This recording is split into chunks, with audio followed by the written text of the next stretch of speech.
ஹரே கிருஷ்ணா. ஓம் நமோ பகவத்தே வாசுதேவாய. நாராயணம் நமஸ்கிருத்யம் நரம் சைவ நரோத்தமம் தேவீம் சரஸ்வதீம் யாசம் ததோ ஜெயம் உதீரயேத். நஷ்டப்பிராயேஷு அபத்ரேஷு நித்யம் பாகவத சேவையாம் பகவதி உத்தமஸ்லோகே பக்திர்பவதி நைஷ்டகி முகம் கரோதி வாச்சாலம் பங்கும் லங்காய தே கிரிம் யத்கிருபா தமகம் வந்தே ஸ்ரீகுரும் தீனதாரிணம் பரமானந்த மாதவம் ஸ்ரீ சைத்தன்ய ஈஸ்வரம். டிரான்ஸ்லேஷன். மனித சமுதாயத்திலுள்ள அறிவாளிகள் வருத்தம், மாயை, பயம், கோபம், பற்று, ஏழ்மை மற்றும் அனாவசியமான உழைப்பு ஆகியவற்றிற்கு மூல காரணமாக இருப்பதை விட்டுவிட வேண்டும். அனாவசியமான கௌரவத்திலும் பணத்திலும் உள்ள ஆசையே இவற்றிற்கெல்லாம் மூல காரணமாகும். பர்பட் பை ஷில பிரபாத். ஜெய் ஷில பிரபாத். ஒருவன் பிரம்மச்சாரி வாழ்வில் துவங்கி பிறகு ஒரு கிரகஸ்தனாகவும் வானப்பிரஸ்தனாகவும் ஆகிறான். இறுதியில் அவன் ஒரு சந்நியாசியாகி தன்னுணர்வில் தன்னை பூரணமாக ஈடுபடுத்தி கொள்வதன் மூலம் தன்னுடைய எஞ்சிய வாழ்நாளை நன்கு பயன்படுத்தி கொள்கிறான். வீடு வீடாக சென்று யாசகம் செய்து புலன் இன்பத்திற்காக பொருள் சேர்ப்பது சந்நியாச வாழ்வு அல்ல. ஆனால் கலியுகத்தில் மக்கள் இத்தகைய புலன் இன்பத்திற்கு உள்ளாகக்கூடிய சுபாவம் உள்ளவர்களாக இருப்பதால் பக்குவமடையாத சந்நியாசம் பரிந்துரைக்கப்படவில்லை இந்த கலியுகத்தில். மேலும் ஸ்ரீல ரூபகோஸ்வாமி அவரது உபதேசாமிர்தம் என்ற நூலில் பின்வருமாறு எழுதுகிறார். அத்யாகாரக பிரயாசஸ்ச பிரஜல்போ நியமாகிரக ஜனசங்கஸ்ச சௌல்யம் ச ஷட்பிர் பக்திர் வினஷ்யதி. அதாவது கீழ்கண்ட 6 செயல்களை பின்பற்றுவதில் அதிக ஈடுபாடு கொள்வதால் ஒருவனுடைய பக்தி தொண்டு வீணாகிறது என்று ஸ்ரீல ரூபகோஸ்வாமி கூறுகிறார். 1. தேவைக்கு அதிகமாக உண்பது அல்லது தேவைக்கு அதிகமாக பொருள் சேர்ப்பது. 2. அடைவதற்கு மிக கடினமான பௌதீக பொருள்களை அடைய அதிக முயற்சி எடுத்துக்கொள்வது. 3. அவசியமில்லாத பௌதீக விஷயங்களை பற்றி பேசுவது. 4.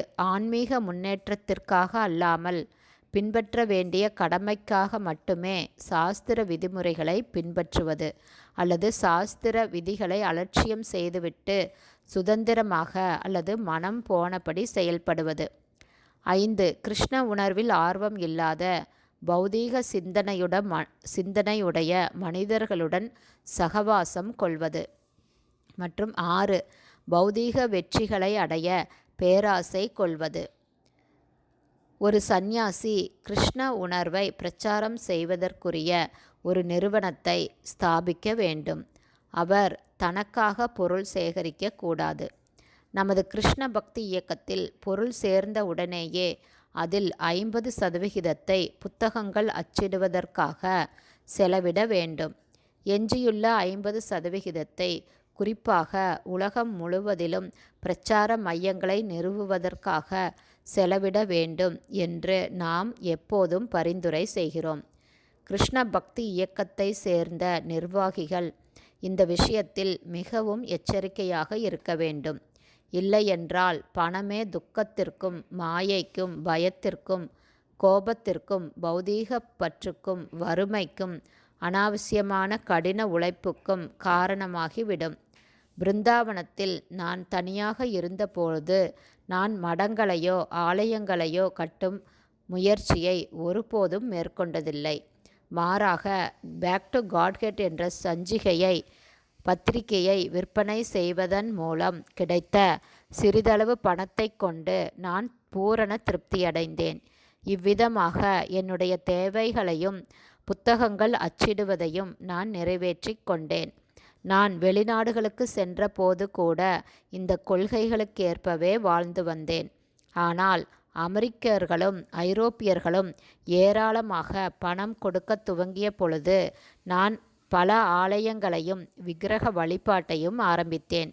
இன்றும் அதே கொள்கைதான் பின்பற்றப்பட வேண்டும். சேகரிக்கப்படும் பணத்தையெல்லாம் பகவான் ஸ்ரீ கிருஷ்ணருக்காகவே செலவிட வேண்டும். ஒரு காசை கூட தன்னுடைய புலன் இன்பத்திற்காக செலவிடக்கூடாது. இதுவே பாகவத தர்மமாகும். பாகவத கொள்கையாகும். ஹரே கிருஷ்ணா. ஸ்ரீமத் பாகவதம் ஸ்கந்தம் 7 அத்தியாயம் 13 பூரணத்துவம் அடைந்தவரின் நடத்தை என்னும் தலைப்பில் பதம் 34 ஸ்ரீல பக்திவேதாந்த சுவாமி பிரபுபாதாவின் விளக்க உரை இத்துடன் நிறைவடைந்தது. ஹரே கிருஷ்ணா. ஸ்ரீல குருதேவ் கி ஜெய்.